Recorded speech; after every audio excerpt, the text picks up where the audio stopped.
everyone, and welcome back to Black and Abroad, an interview series highlighting the lived experiences of Black expats around the world. I'm Kendall Tyson, your host, licensed therapist, and a fellow Black expat. We have a great episode in store for you today, and I would like to welcome my friend to the show, Chanel Trammel. Say hey, friend. Hey y'all. Well, Chanel came to Beijing in the summer of 2016 in the hopes of furthering her career in education. She states that what she obtained in return was worth more than a salary and teaching experience combined. Her life in China has helped establish the relationships she has aspired to have with friends, colleagues, and most importantly, herself. One of the most amazing tidbits about Chanel is that she is the owner of the newly founded bakery Sugar Mama. And I don't remember which birthday it was. I think that's the one that we ran into Venus Williams, but she has, provided great confections for birthdays, mine included. So I want to welcome Chanel to the show. Hey, friend, again. Hey, y'all. Hey. What's up? I'm so glad that you're joining us today. Glad to be here. Okay, so before we get into the deep stuff, I always like to start with asking guests, who is Chanel? Who is Chanel? Well, let's go with my whole government. Chanel Colette Trammel Taylor. Okay. Is what is she? I must have start off and say she's a queen. She's a goddess. She's an entrepreneur. She's an educator. She is a comedian as well as a fighter. I am a loyal friend and I'm also flawed. So yeah, human, right? I'm human. Yeah. For sure. So how long have you been in Beijing? Well, since 2016, right? Yeah. Okay, I don't do math. That's what, 6 years? It's 2022? 5, 6, 5. I think so. 6, because it's 2022. 6. Okay. So for everybody watching, I'm collectively a people person, not a mathematician. So anybody checking?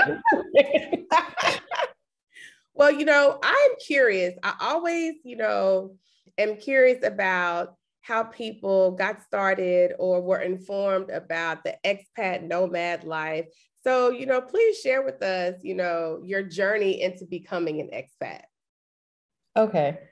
So I can say the last year of grad school, I realized that I did not want to teach in the States. I wanted to go abroad. And when I found out from my friends, who were also my classmates, that they were going back home and going to different places. One was a Fulbright scholar. She was teaching in Germany. And I was like, wow, that's a thing. You can teach abroad. And she was like, yeah, you can go anywhere you want to and teach. And one was teaching in Spain. And I was like, well, let me hop on this bandwagon. What's keeping me here? Yeah. I did try. I had many attempts of applying in the States. Unsuccessfully. Decided to go abroad. And when I started applying to different places abroad, I started getting more feedback, more responses. And then China hit me up. And I was like, what's in China? And I'm like, my job. So 2016, I was getting the final things together, quit both my jobs and had about 2 weeks before I went to China and left. Oh, wow. It was a fast pace. What was your family's reaction to you deciding to go abroad? My mom was always supportive and she said, do what you want to do. I know that you're not happy here. She can see that I just wasn't my jovial comedic self. And she was like, I could tell that this is stifling you. You don't feel happy here. And I was like, Ma, I don't. Talked to my grandma and she was like, baby, you could do anything. You can do it. Talked to my friends and of course they helped me what you out there for? What you going out there? What's over there? But I kept pushing for it. And then the more I started doing research, the more I started doing different paperwork and, selling things because I sold my car. Once they started to see, oh snap, she's really out here. She's doing a countdown. Then they knew, oh, it's for real. She not I'm like, playing. yeah. Like there's no return. Right. I was like, I'm out here. You thought I was playing. I'm for real. Like, I'm leaving this day. So overall, I feel like the ones closest to me have been very supportive. It's still the I want you home type energy. And I understand that I want to be home too, momentarily, temporarily. Listen, people do not understand, like people that, stay, in the States, which of course is fine. But when you have you've made that decision to move abroad, it is a whole nother level of liberation and freedom and like self-sufficiency. And we, especially when we could travel, right? When COVID hadn't, completely wrecked the world or set us on a different path, in the world. Right. Just be able to get up and go, hop on a plane, go wherever we wanted to, the multiple vacations that we get to come back home. It feels so stifling. I'm good like 2 weeks and I'm like, okay, I need a trip. Well, truth be told, I have not gone back home since I left, only because, yes, it's been a while, because 2020 was supposed to be my year. Girl. It was the world year, apparently, and the world won. So I sat my black tail back down and I was like, you know what? You're right. This ain't for me. So yeah, but that was supposed to be my 4-year mark of like, okay, I was away from home. Now I can go back and then I can return back to work. Yeah. So were you planning to go home for good or were you planning to go home to visit? To visit. Okay. And it would have turned into everything but. Girl, I was stranded for 9 months. I mean, I love my mom and daddy, Christine and Philip. When you watch this, please know that I love you. You love y'all. But it was so difficult, going back home. And I would say like less than a week before I was supposed to come back to China, my flight got canceled and then COVID exploded everywhere. So it was just living on the fringes and not understanding like, okay, what does this look like? What are the decisions? How do we move forward? It was crazy. Because did nobody know? And people still don't know. Yeah. China got us landlocked. Right. I'm like, that's only going to last so long. Y'all trying to flex, but flex if y'all open the borders and y'all numbers are still low. Flex then. Yeah. I mean, granted, I'm happy for how safe we are. I'm happy for that, right? Because can you imagine had you stayed and been working in education and been working through what's happening right now? Where is home for you in the U.S.?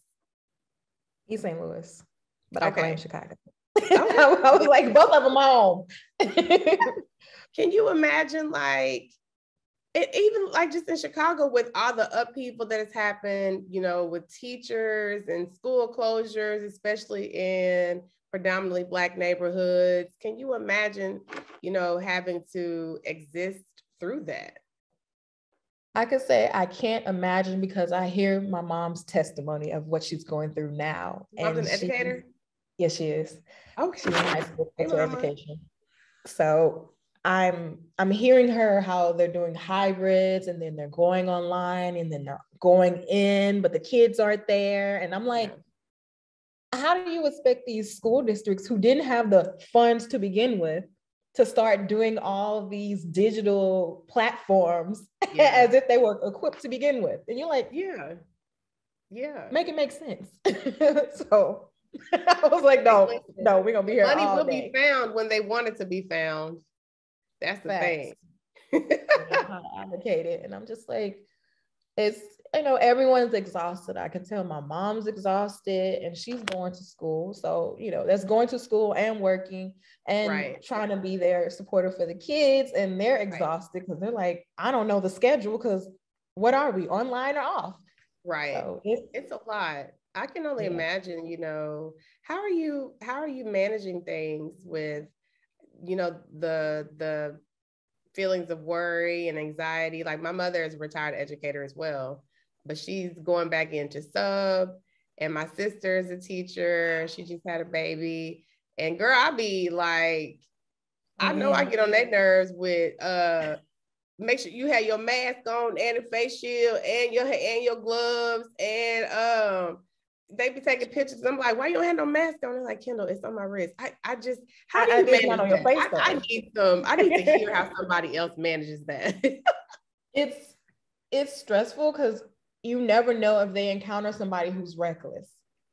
You never know if they encounter, and that's the thing. A lot of people around them don't have it or don't want it, of whatever reckless behavior.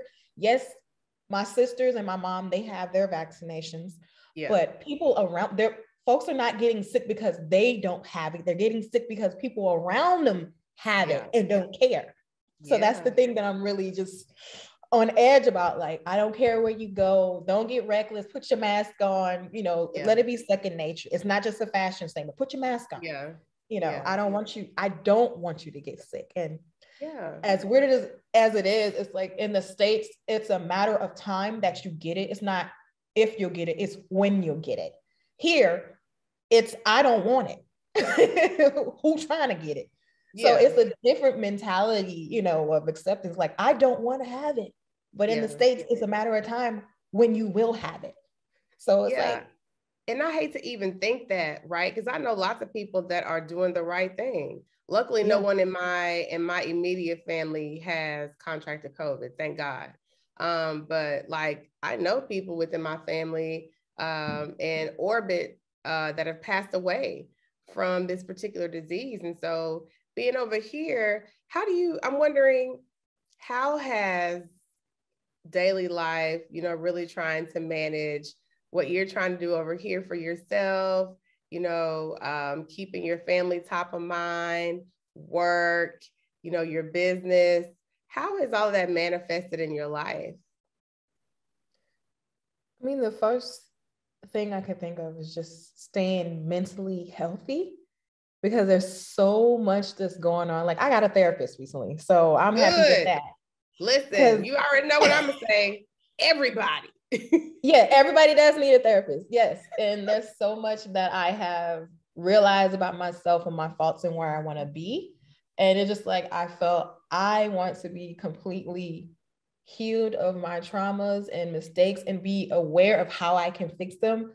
Going back to the mental health, is being healthy first and foremost, mentally, trying my best physically, but sometimes my snacks, but moderation, in moderation, every now and then a bag of flaming hot Cheetos, but is being healthy mentally to understand that, okay, this is something that is not going to go away. So what can I do in my life? What routines can I have to deal with this? Because it's not going to go away. And understanding that everyone is not going to behave, everyone is not going to respond like Chanel. So being cognizant of that and saying, okay, this person is reacting hostile. How am I going to react? Am I going to flip out because of what they're doing? Or I'm going to treat them with kindness, something that I obviously see that they lack. So it's getting more on that level of like, you stupid, you could drink bleach, but and you might even want to eat glass, but you know what? Listen, I'm not the one that's going to serve it to you today.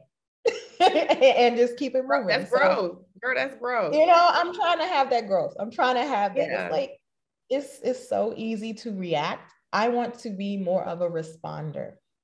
And that's what I'm trying to grow for. So being here and hearing stuff that goes on with my family, I'm trying more to be a responder. Like, okay, I hear.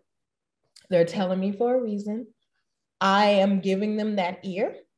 And if they want me to respond or give them some suggestions, then they already know it's going to be unfiltered. So I'm like, if you really want my words, give me both. I was like, it's going to be raw and unfiltered, right? But I will hold back and withdraw until you ask me for it. So I've been trying my best to be that, even with my friends and with colleagues. It's like, you really want my opinion? You sure about that? Give me the option, because everyone's not able to deal with me, nor are they able to receive things the way that I do, and vice versa. So just being aware of that. I hear that. Everything that I hear you saying is that you gain just a different level of self-awareness, and that the decisions that you're choosing, how you're choosing to, relate to people, situations, triggers. I think that you've gained an additional level of power, and based off what you're sharing, power to know that my words can heal or not. Right? Yeah. I can walk in my power. I can walk in this newness of who I've chosen myself to be, or I can revert back to safety behaviors that have allowed me to survive certain situations. And we all do, right? I think, just with all of the things that I know that you're involved in, and the ways that as we get older and mature, it's a lot of things that we have owned that weren't ours to own, that we have to learn to let go over time. And I wonder, like, living, as a Black woman, being in China, the experience is like nobody else's. What are some things that you believe that you've had to consciously let go of in order to be able to thrive while living here?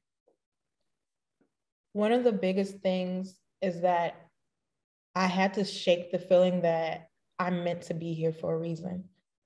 Everything, it seems like, with the culture and how some colleagues react, they would, and they could, if I allow them, emphasize that I'm not supposed to be here, that I have to work harder. And this is already things as a Black woman that I already struggle with, that I already have. And this isn't imposter syndrome. Yeah. And it's not per se mine. So taking that away, taking my power back and saying, no, I'm supposed to be here. And this is where I'm supposed to be. I'm supposed to be here. And I'm going to show you in so many ways. Or say less. And just basically by saying, say less. Say less, do what I need to do. Just say less. I need to make a shirt. I love making stuff. Say less, do say more. Less. Period. Right. and letting that flow, like with being this new position that I'm at. At first, I felt like I'm a novice. Do I have enough experience? And, to find out that this was going about that, realizing that some of the things that you manifest, you need to recognize them when they come to fruition. Girl, and be ready for what you pray for. Yes. And realizing that I'm where I'm supposed to be because I asked to be there. I prayed to be there. I manifested there. So I'm there. Ooh. So do everything you said you were going to do when you were wanting to be there. Yes. So now with me, I'm just going around like, this is the life I said I was supposed to be living. So nothing to me seems out of order because this is where I wanted to be anyway.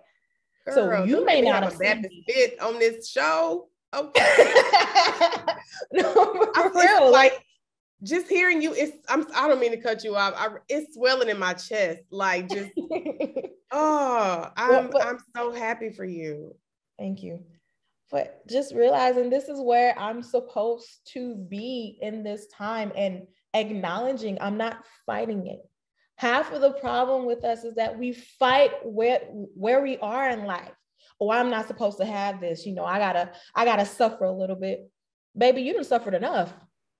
You have suffered enough. Believe it or not, you've struggled enough. You've fought enough. Can't you appreciate the good things when you have it, when they're here? Quit trying to see stuff in the future. Quit trying to have your eyes all the way on the future, and you're not looking at what you prayed for now. You're living it now. Yeah. You're going to get there. Eventually, you're going to get there. But look at what, enjoy, smell the flowers now. I hear you.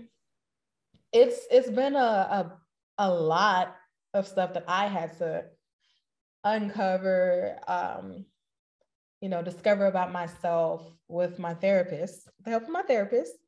I'm doing this. Is this the right thing? She's like, does it feel right? And I'm like, sometimes we never ask how we feel about things. And I was like, that's the first question to ask. How do you feel? Yeah. How do I feel about this? Is this something I want to do? Is this really what I'm trying to portray? Right. Is this the woman that I want to become? Am I that woman already?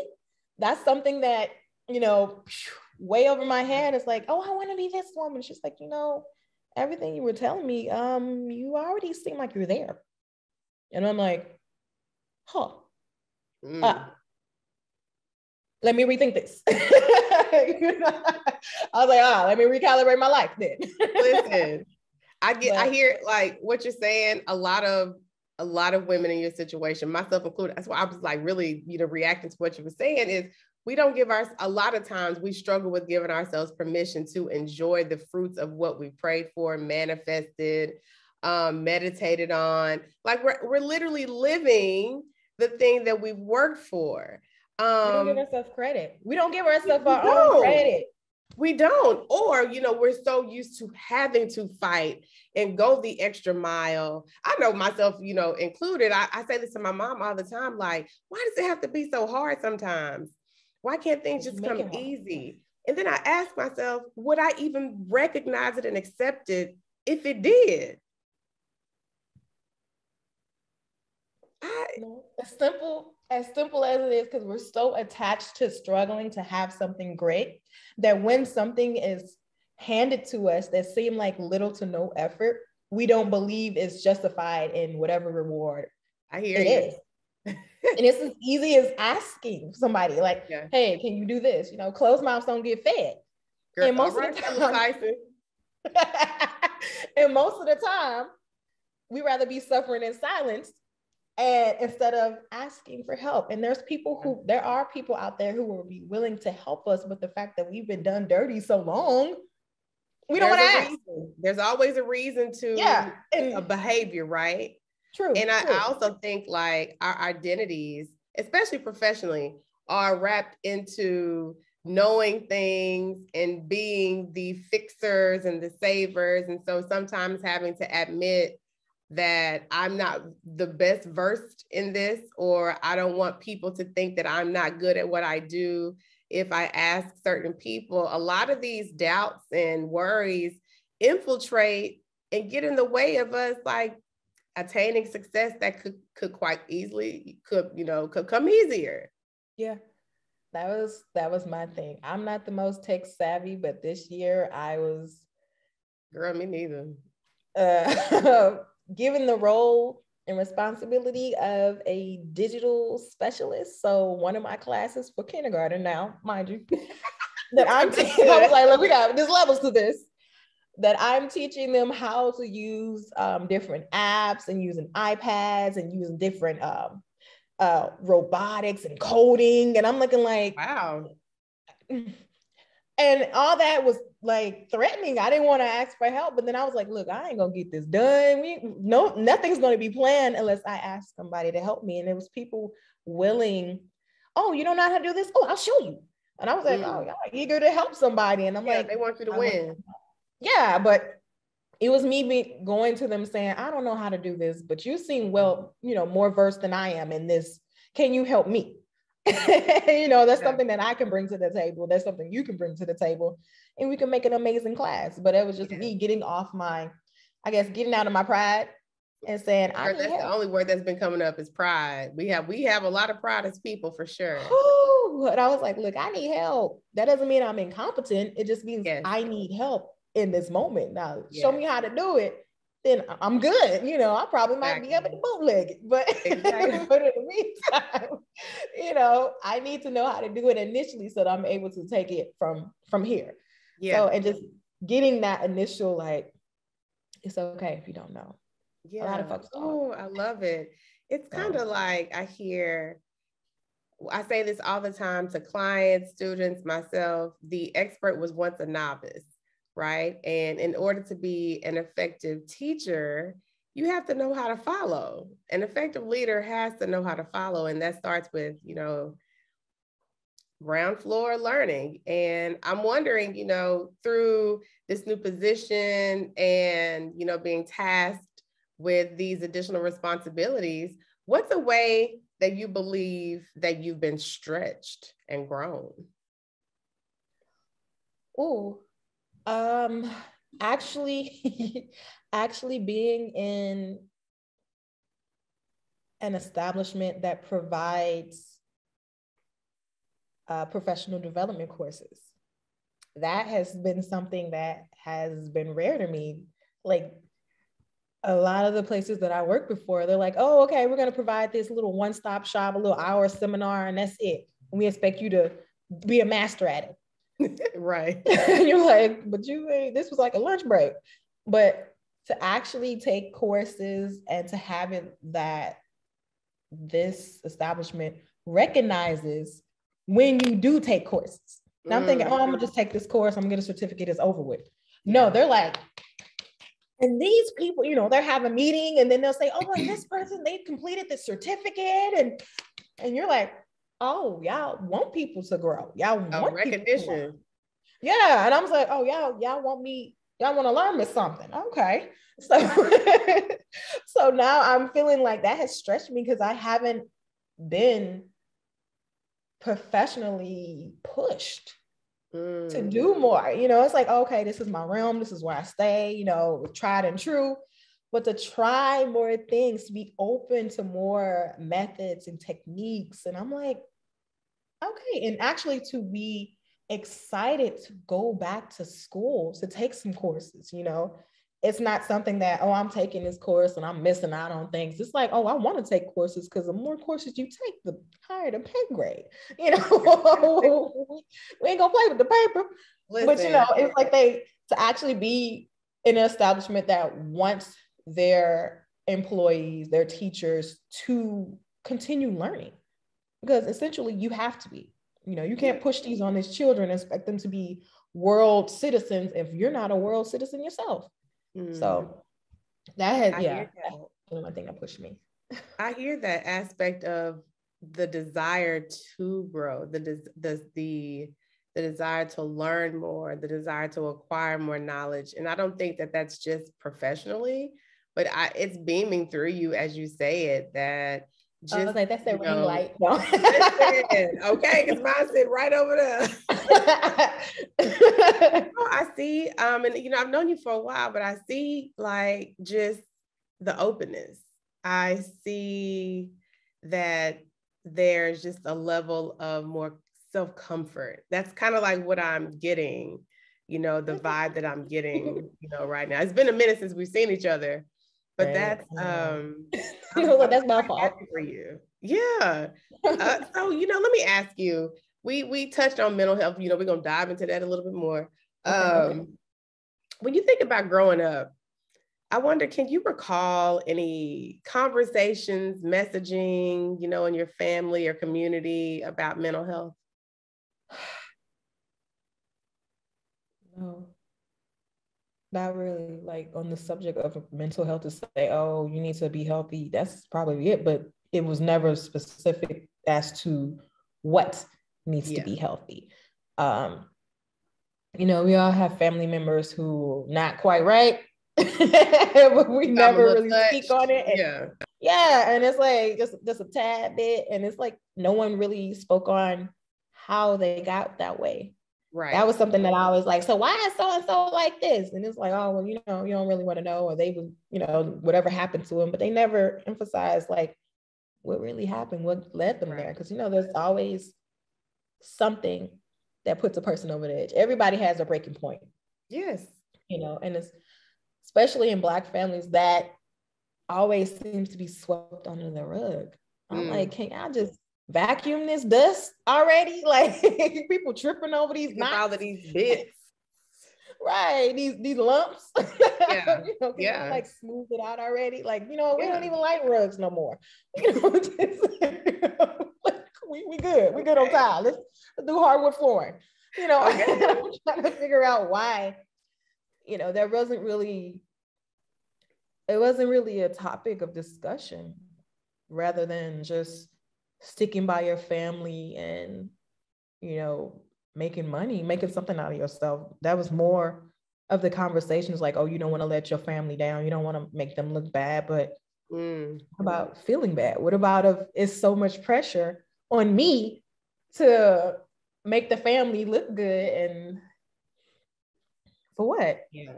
I'm living their life. Like, how is the family how is the family being honest in its dealings in a way to help me be better? So what if you could speak to the people in your family of 10 years ago? What would be a message that, with your enlightenment today, what would be a message that you would share? I would say let people do their own path. Let them follow their own path. They recognize their family. They know from whence they came from who they came from.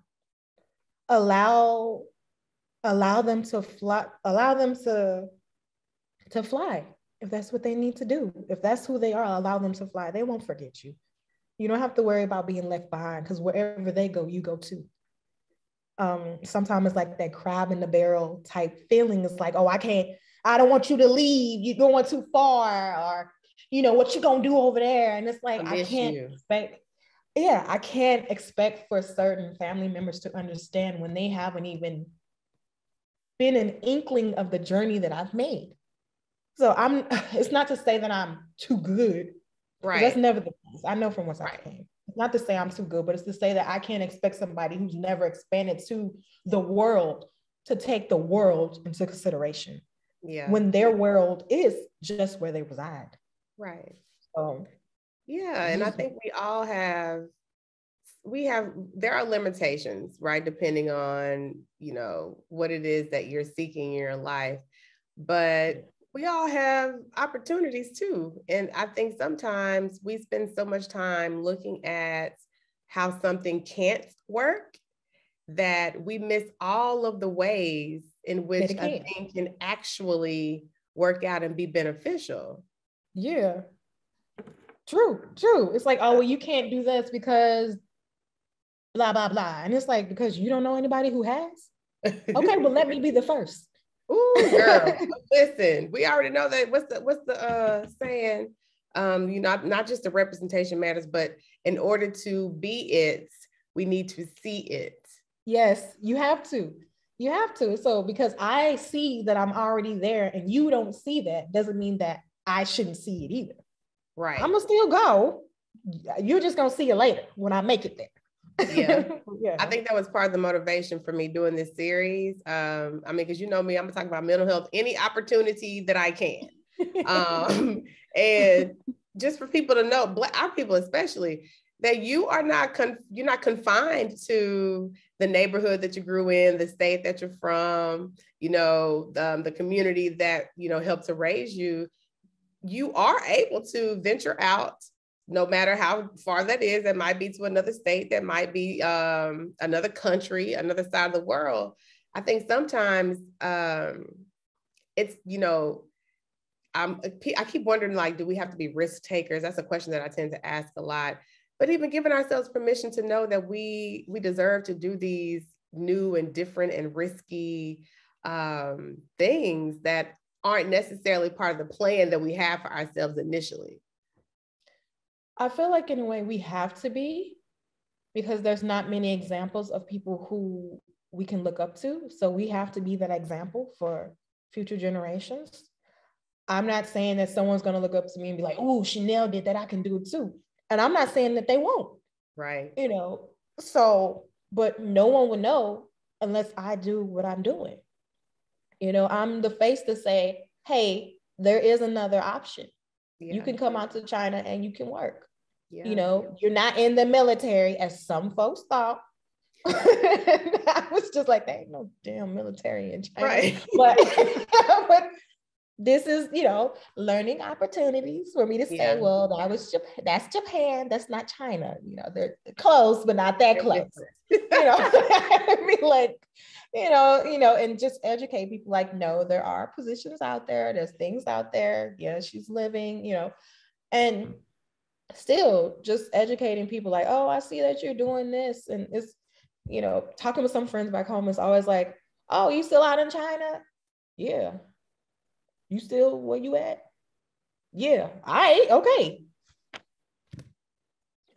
I mean, what was the point you were trying to prove over here? Nothing. Yeah. So it's like, yeah, I'm out here. If I move anywhere, I'm sure you probably will catch word of it. But I was like, oh, they follow. They follow. I'm They sure may they not do. comment, but they I'm follow. sure they look at pictures and post and don't like. I'm sure. Yeah. Yeah. I'm Yeah. okay with that. Yeah. Which is always weird to me. It's like you have the same opportunity. Even if you got children, there are places in the world that you can go with kids. Go out to Dubai. Even now that I'm seeing it, even if I had kids or whenever I do have kids, that is not a reason for me not to travel. Yeah. I want to travel more to expose them more.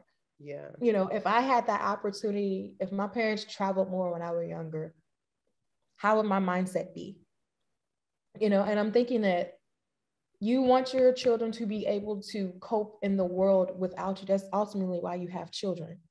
How can they do that if they're not exposed to the world? That's going to be a harder transfer. That's going to be a culture shock for them. Yeah. So yeah, why, you know, try as much as you can to minimize it. You want them to stand on their own 2 feet, because eventually there's going to be a time where you're not going to be there. Yeah. And then what will they have? Like, what legs will they have to stand on? I think you know, just in the neighborhoods that we've grown up in, I grew up on MLK Street. We all know anywhere is an MLK Street in America, it's the hood, right? It wasn't hood to me, but our parents had to do so much as far as survival, right? And I'm sure there's varying degrees of that. And I think, and especially with the way things are now, with how detrimental it can be to be Black back home, and then COVID and everything like that, I wonder sometimes, what will it take for, I'll just speak on Black families because that's all I know, right? Black families and other families of color that are really tightly knit, you know, that kind of want to be in control because of we've had to do so much to survive. But what does it look like to let go so people can thrive? I'm wondering, you know, did you ever have an experience growing up where, you know, whomever it was that raised your parents, mom and dad, you know, whomever your community, had to really kind of like, okay, this makes me nervous, but I know I have to let you do you in order to be the best version of yourself? With my mom and dad, it was me going to undergrad. And when I got out of high school, my goal was to be like Alexa Kennedy and be a neurosurgeon. So my mom was like, oh, I'm gonna be a neurosurgeon. This is what I'm gonna do. I want to be a bio pre-med. Went to a PWI, went to bio pre-med, and didn't do the best. I was a C student. And I was like, this ain't me. This isn't right. Yeah. Of course, I didn't have the connections that some of the other children did. And they were, you know, grandfathered in, they had other connections, and I was getting it honest from what I knew. Yeah. I decided to change my major drastically to English, my next best love, and went on the dean's list. That time. Okay, see, look, you found your niche. I did. I was like, oh no, Shakespeare got you. The hood translations. Right. I was like, oh, so what he said was, I loved it because, you know, I was right. But my mom was like, no, you're going to continue on to school. You're going to figure it out. My dad was like, oh, you should go to a community college. Sir. Girl, which they are great, because I would not have passed statistics had it not been for Austin Community College. Let me tell you how I took my psychology course. Summertime, okay? I was like, we don't use these summers, but we're gonna graduate on time. Yeah. But, you know, but to change that mindset and be like, oh, well, this didn't work. You got to completely scratch the plan. And I was like, no, that didn't work. That method. Let me try something else. Yeah. And then that was successful. And I was like, but my mom had gone to school, was going to school, but my dad hadn't. He went to the Army. So I was like, how would he know? His logic on things was like, oh, you got to hustle. And don't get me wrong, that pushed me a lot to be like, okay, you got to make it. One thing you know how to do is to survive. But what we need to get to the point of where you're not just surviving, that you're thriving. And Yes. sometimes we're always in that survival mode. We're always in that, I gotta go get it, I gotta go get it. And sad to say, there's some people who stay there all their life in that I gotta go get it mode. I'm a scheme. It's familiar. Yeah, it's familiar, it's comfortable. They think that's the only option. And it's like, you do know, baby, you can ease up and thrive. You don't have to scam people. You don't have to scheme. You don't have to hurt your own. You ain't gotta hurt others. Hell, you ain't gotta hurt yourself. Yeah. You can actually get to a level where you're like, okay, I don't have to do that. That was only out of survival mode. Now I can actually build a foundation. Now I can actually thrive. I can grow.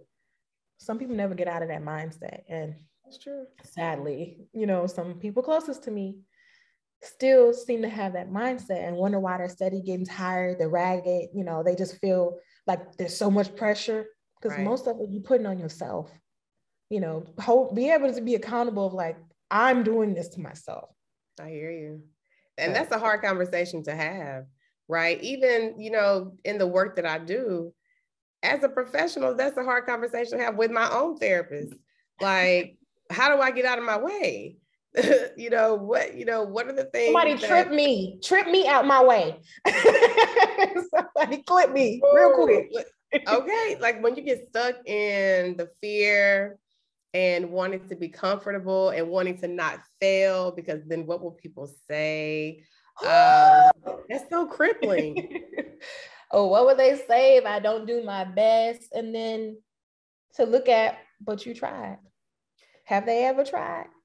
You tried. You knew this when you started, that there was a 50-50 chance that you were going to make it and a chance that you weren't.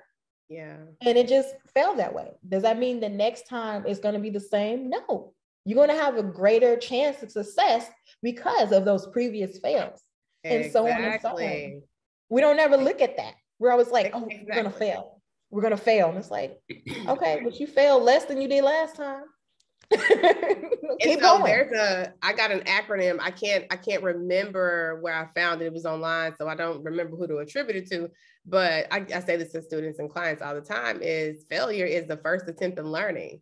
Like everybody that we know in the world that has a level of success, a modicum of success, notoriety, have failed over and over and over and over again. The success has been less frequent, however, more pervasive their success has been because of being able to be resilient and bounce back from all of those failures.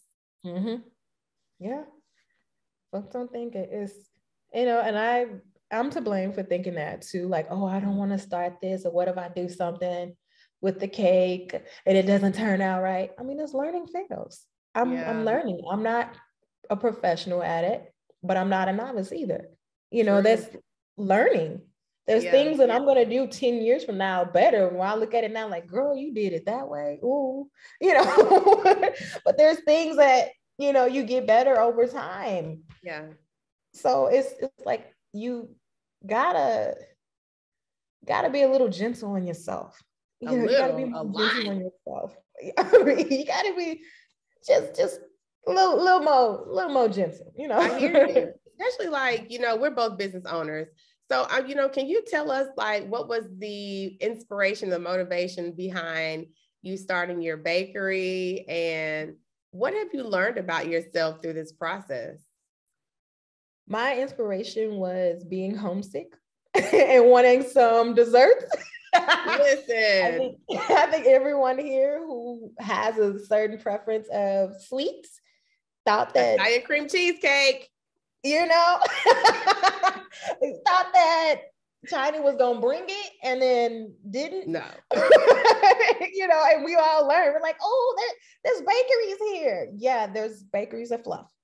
And it looks cute, but that's what it is. Yes. Getting to the point was like, I miss it so much. I miss the holidays with my mom and she's baking up a storm. I miss that. Let me replicate it. Like, I'm always wanted, I was a little fat kid in the kitchen. So I was like, I know some of these recipes now. Let me go ahead. Mama, what was that recipe for the pound cake? What was that recipe for the cheesecake? I'm supposed to do what? I gotta whip it. I'm supposed to fold it, and talking to her and making it and being like, you know what? I could do that. I could do that out here. And that's what brought it about. The namesake is homage to her, Sugar Mama, because I would joke with her and say that she was Sugar Mama, always in the kitchen. So that is homage to her. But yeah, that's what brought it about. It's just being homesick and seeing the lack of it and not seeing the things that I would like. So goes to show if there's something that's, you know, that you want, sometimes you got to be it. Mm-hmm. And it's still a growing. There's been some good days and some bad days. Some learning. I say there's been some learning experiences. Yeah. Learn for sure. Lots of those. Yeah, it's still going to be more. There's going to be some people that don't like what I do, and there's some people who have nothing but good to say, you know, exactly. But again, I'm trying. Exactly. I said this the other day. I was like, lots of people love to be a critic, but you got a few doers. So what we say less, do more. That's going to be the saying for this series today is say less, do more. Say less, do more. Right now. Yes, say less, do more. I got it. Say less. Say less, do more. Right? Yeah, it's so many folks that want to critique and tell you about something, but it's like, did I ask you? Right. and that's me being raw and unfiltered, but it's like I can come more polite, but I don't recall asking for your opinion. But right. Or I'm learning not to say anything at all. I'm learning how to just be like, okay. See, I'm me and my therapist said I need to work on my delivery. And I'm like, you know, I can be direct, but also not like sharpen the arrow, but still let it get to the point. Right. That assertive communication, right? That clear, concise, empathetic, this is what it is, with a smile. And just and that's what I'm trying my best to do more of. Yeah. Instead of just being like, exactly. I think it's because being an entrepreneur is a heart thing. Like you said, your motivation, because you were homesick. My motivation for opening a therapy practice and all the other stuff within, you know, the business that I do, it's because there's a need that I see, or there's a need, something that I want to fulfill within myself to give to others. So we take things really personally because they have personal origins, right? So I'm wondering, what have you had to learn to do in order to be a bit more objective with people's critique? Take myself out of it. Take myself out of it, because you do things, and especially you try your best. You do things. You're not a pro at it. Sometimes you say yes to things that you don't know how to do just yet, but you're going to learn it. Yeah. But that's for, you know, here nor there. You do things, you try your best, and you give your best product.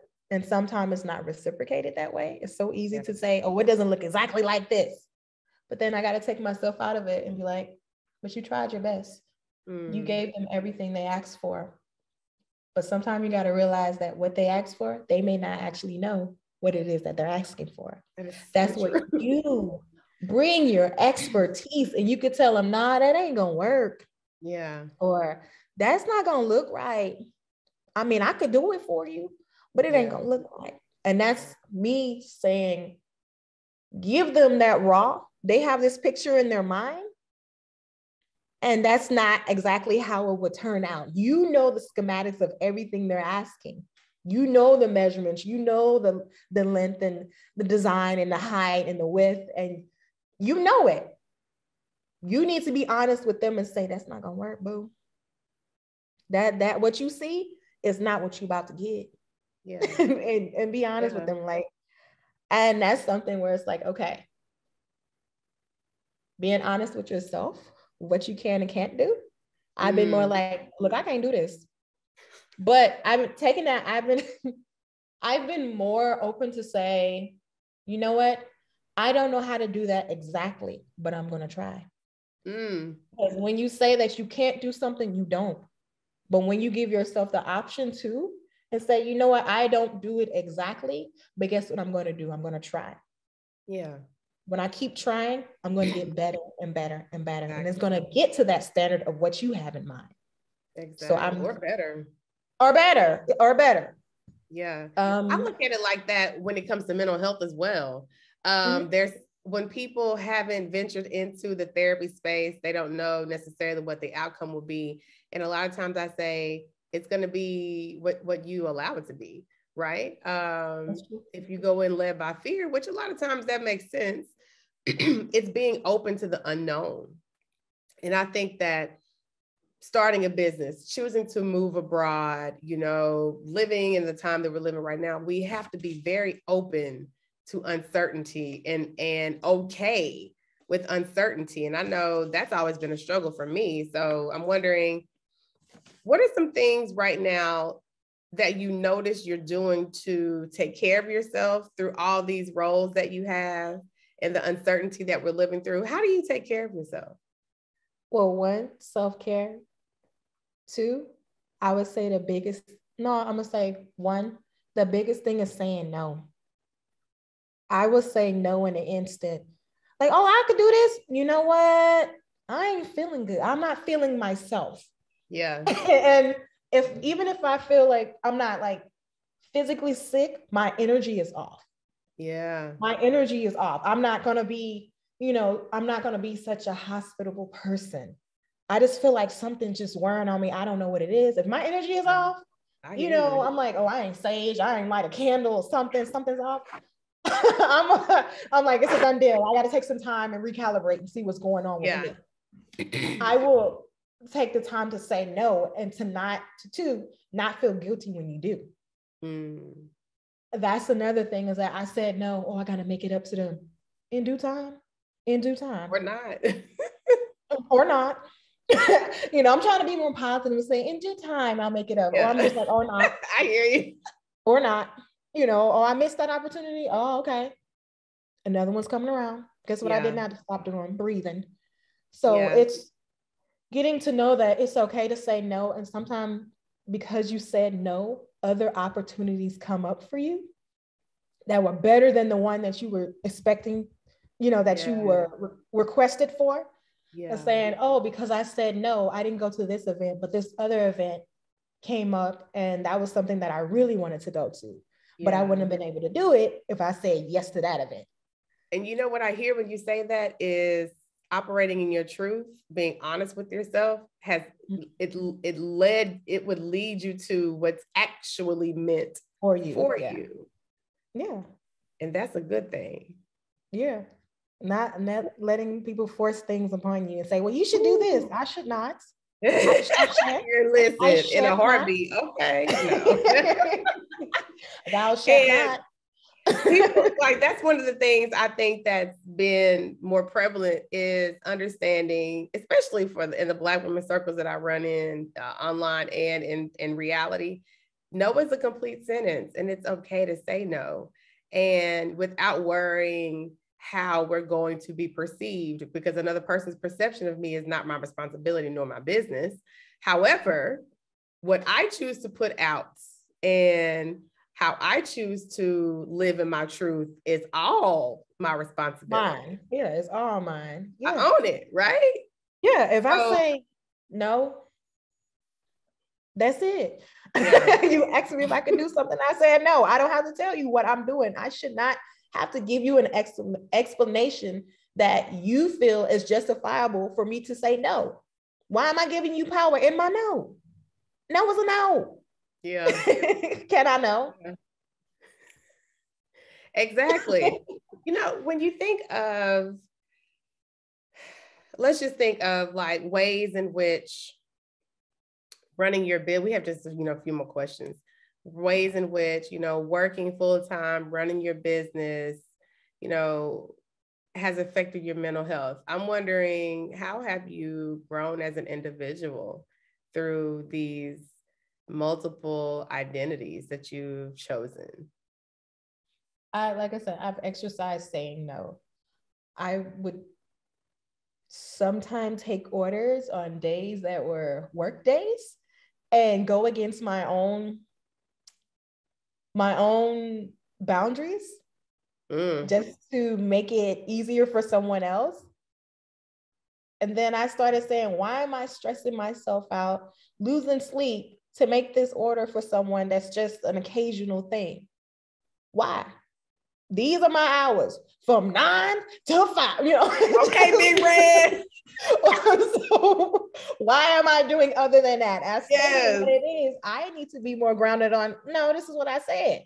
Now, if I just so happen to bend it for you, don't think that I'm always going to do backflips for you. That's not the case. Yeah. There may be something going on with me where your order I can't do because my workload, which is the reason I'm here, is too big. So I'm not going to have you tell me, oh, well, can you just squeeze? I can't squeeze nothing. I can't squeeze frosting. No, ma'am. No, sir. No. Like what you just said was you teach people how to treat you. And if you continue to allow people to make your boundaries invisible or porous, then they will. Yeah. That's work that we have to do. Yeah, exactly. So let me ask you, when you think about like back home, living abroad, as a Black woman, when you think about like the advancement of mental health in our communities back domestically and even, abroad, I wonder what would you hope to be some advancements that can be made when it comes to the mental health in the Black community?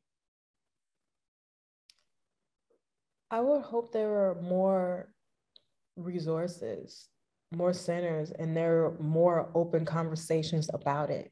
Because this is still something that is a very big issue that hasn't nearly been touched. Like even within the family structure, there's a lot of therapy that needs to be had. Why so-and-so don't talk to this one? What's going on with this cousin? Why grandma like this? Why, there's so much trauma that needs to be talked about. And I think the reason that it's not talked about because it is painful, it is the truth, and it is raw. But those are the same thing. Though on the other side of fear is where we need to be. But instead, we're stopping at fear and continue to cater and lick those wounds, but we're not actually healing what is wrong. And I feel like those mental health, those family dynamics, therapy needs to be something that should be as regular as going to the doctor. Yeah. You need to make sure your mental is in order because nothing else functions properly. Like seriously, if something is wrong with your brain, there's appendages that goes wrong. Your arm get messed up. There's different things that go wrong in your body, and it all starts in your head. So if your head ain't right, how you expect the rest of your body to function? It's just on survival mode all the time. You're not supposed to be on survival mode all the time. And that's what people don't understand. Yes, it's nice that we are strong people. Good. But we ain't always supposed to be fighting. Like, damn, can we sit down? Can we have several seats? Please. You deserve it. Can you relax? Do you? And it's like, even with that, do we know how to enjoy just being? Do we know how to appreciate who we are? Do we know what a good time really is? I think that is a very poignant question. And I want to even add to that, like, there has to be an overhaul of the systems that make it to where we have to be in survival mode, unable to seek joy, or just really relish and engage in a positive way with one another. Because we can't like self-care our way out of, we can't meditate our way, pray our way out of systemic march our way out of it, out of systemic racism, white supremacy, things of that nature. But I just always wonder, like, we've always had healing as a community. It was always a collective thing. So at what point did it go away from being a collective thing to you on your own? They ain't none of my business. which, yeah, there's an element to right. And it's like, but autonomy, it is though. but It was like, but it is though. yeah. It wasn't a sense of being nosy. It was a sense of being aware of your neighbor, being aware of your family, because essentially I would say we all cousins, you know, we all distant cousins, you know. Some cousins we like, some of them we can't stand. Listen, That's fine, okay. you know. Even But if we ain't blood cousins, we cousins. we If we all living cousins. on the same street, we know everybody. Right. And where did that change? And it's like collectively, this is how we think. The only solution would be for us to do that collectively. Everything we've done, you see, even with China, if you see one of us, we're gonna be somewhere. You're gonna see us somewhere. It's like we just naturally form a community. So what makes you think that in order to break down these systems that we have to do it individually? No, we're gonna have to do it collectively again.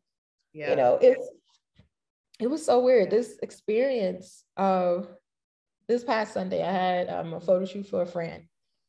And I'm used to, maybe my bias is of used to having models and we're like in competition, who can have the best photos.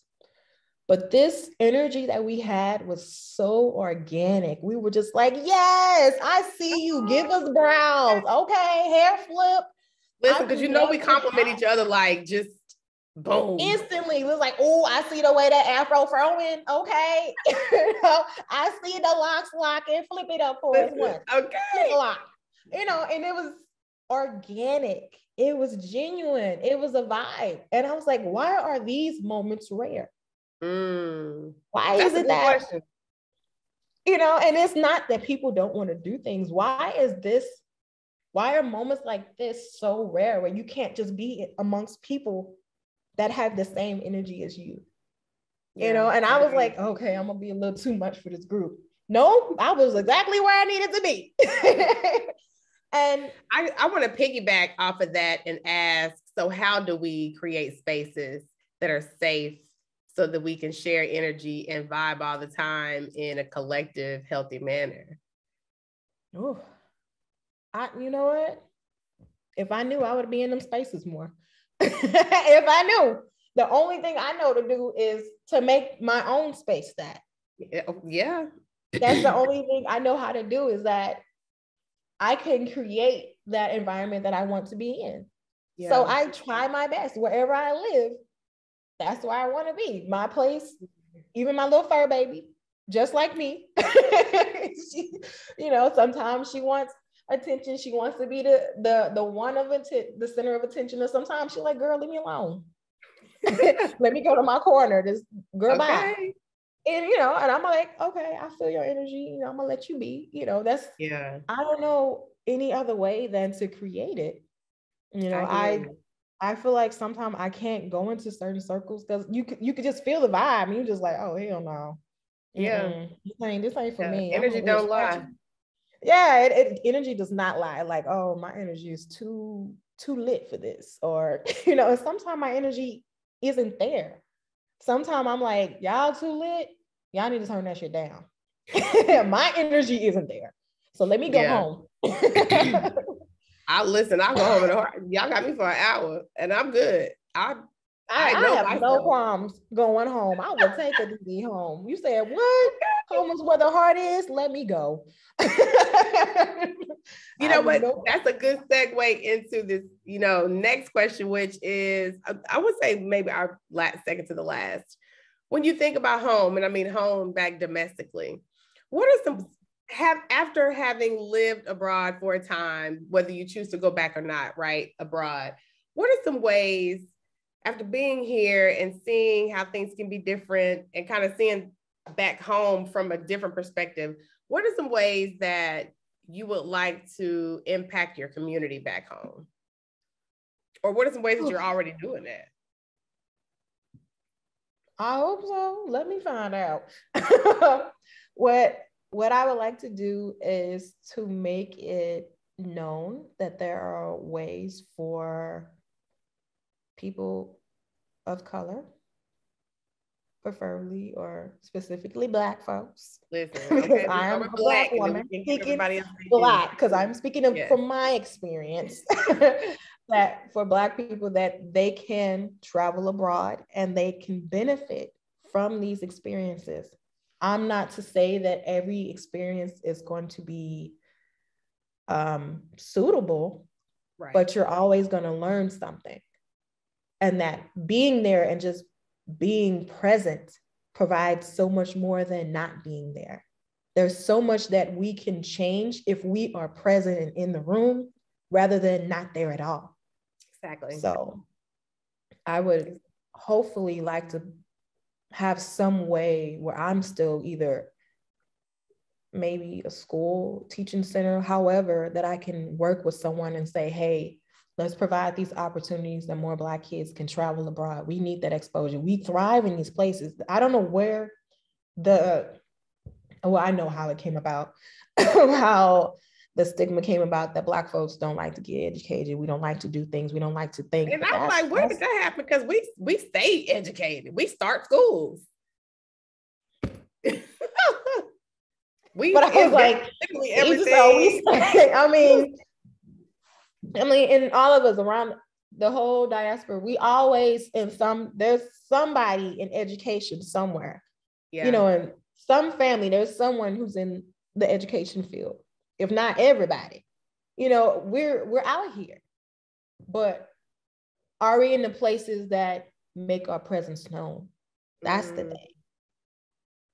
And just hoping that I'm able to leave a footprint where some folks can either follow or they can go, I'm hoping they go far beyond what I'm doing.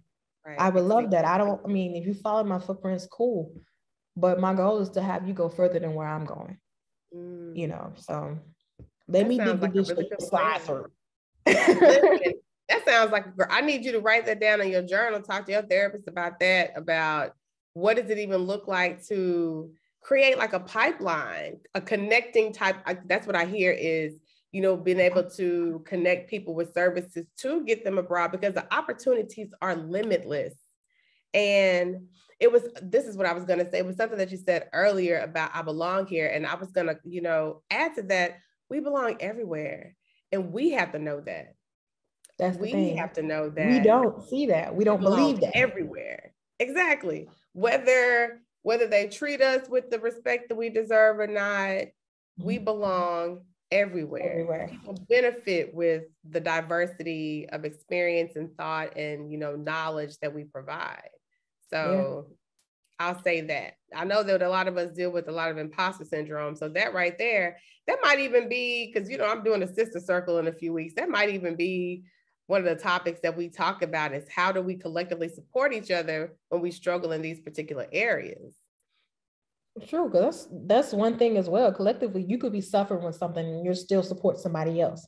And that could be the same thing that you're suffering. Yeah, you're like, you know, go ahead and do it. And you're like, I'm struggling, but I'm gonna push you though. It's like, how can we, you know, push somebody? How can we motivate somebody and also motivate ourselves? You know, not just say it to somebody, but actually do that, what we're saying. Say less, do more. Ooh, girl, we're gonna go back to that every time. Yeah, I mean, just go ahead, you know, I'm gonna get it. I'm gonna say less. So I want you to, you know, briefly share like what has been one of the most memorable moments, and we'll do this before we do the wrap around. What's been one of the most memorable moments that you've experienced since you've chosen to move abroad?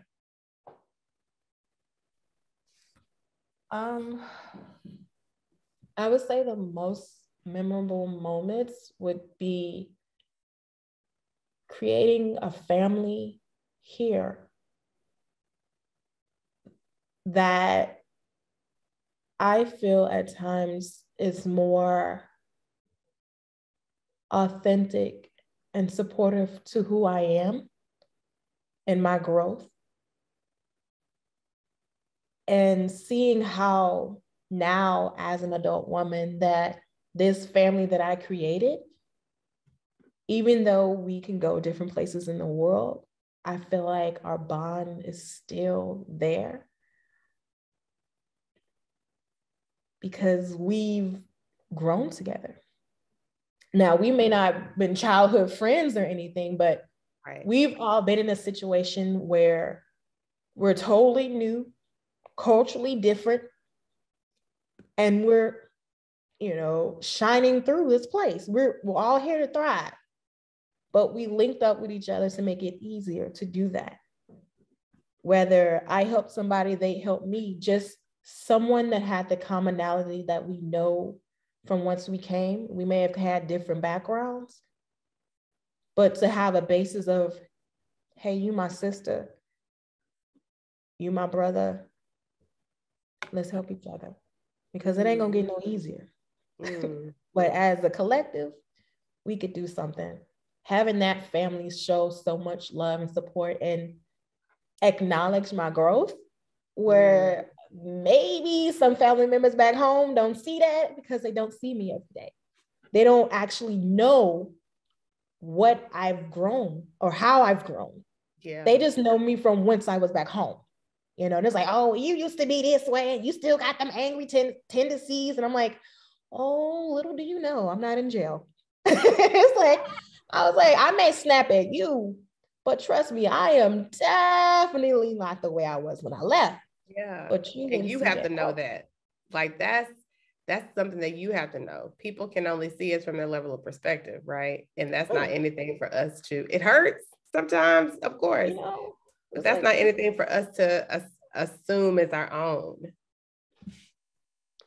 I'm so grateful for your honesty and transparency and authenticity. So we're going to get into the rapid round questions, and then I'll give you the opportunity to share your final words. So first question, what's one word that you would use to describe yourself? Driven. Good word. Good word.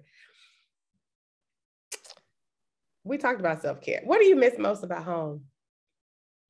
Food. I was like, food, snacks. I was like, they want to have all the good stuff when I'm out here. Yes. Right. So what's your favorite? Right. What's your favorite country to visit? I've only visited one while here, and that was Cambodia. But where'd you go? Did you go to Siem Reap? I did. I did. Girl, you would go back. Street. Yes. Oh my God. So I would go back. Oh, yeah. I wanted to try Siem Reap, but the way my life is set up, I wanted to keep my visa. But trust me, in another life, we getting an extra happy slice. Ain't nothing saying you can't go there next. Okay, there's nothing to it but to do it. Yeah, but I ain't trying to get twisted. Happy slice. Yes. Let me see. What is your favorite inspirational quote or affirmation?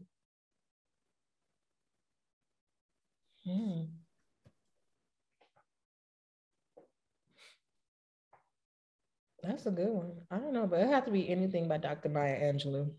I was like, just put her on anything. I'd be like, yes, fry your chicken dark. Yes. Okay, asterisk Maya Angelou. I was just like, anything by her. I just feel like it resonates with me. At some point in time, I'm just like.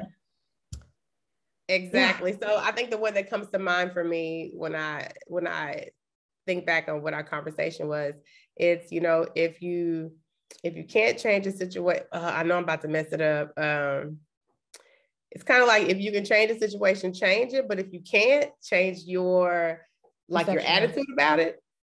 Yeah. I know I jumbled that. But I got you though. I got you. Yeah. I felt it. Okay, cool. And so last rapid fire question. What do you love most about your culture? We lit. We everywhere. We can do anything. It's something that I just realized more and more. It's like every time Black History comes around, and I'm like, I'm Black 24/7. There's nothing that you can take from American history, even though they try to shut it down. So many, there's trying to start full of people. When you try to oppress somebody, you're just showing them how much power they have. And if we realize that, shit will change. Very much. But if we feel like we're oppressed, We're playing a part of the system. I hear you. I mean, and we have been, right? And I think that there's still a lot to that, but we have a lot more power, I think, sometimes than we give ourselves credit for. But it's difficult, right? It's difficult to move to these systems that are actively trying to diminish our power. In my mind, that makes me want to fight even more. My mind, that makes me want to create our own. That too. I mean, that's what we do. Yeah. That's what we do. Yeah. So do you have any final parting words? If you can travel the world, do so. Please do so. Don't worry about being the only one. Someone has traveled there before you. And if they haven't, be the first. Make a good impression. Be yourself. Travel the world. Listen, y'all heard it here. Get your passport together. Get your ducks in a row. My friend Char Winter, she has this app called Expat. If you have not downloaded it, I suggest you do that. It connects you with expats all over the world. If you're already an expat, a nomad, a study abroad student, or you want to become an expat, there's a lot of ways in which to connect. Chanel, thank you so much for sharing, being your authentic self today. I am so grateful for you spending your time with us today. And to everybody that's watching, I want to thank you for tuning in again to Black and Abroad. I encourage you to keep taking risks, impacting your communities, and prioritizing your mental health. Please share this within your communities. And with that, we are going to say goodbye. And bye. Bye.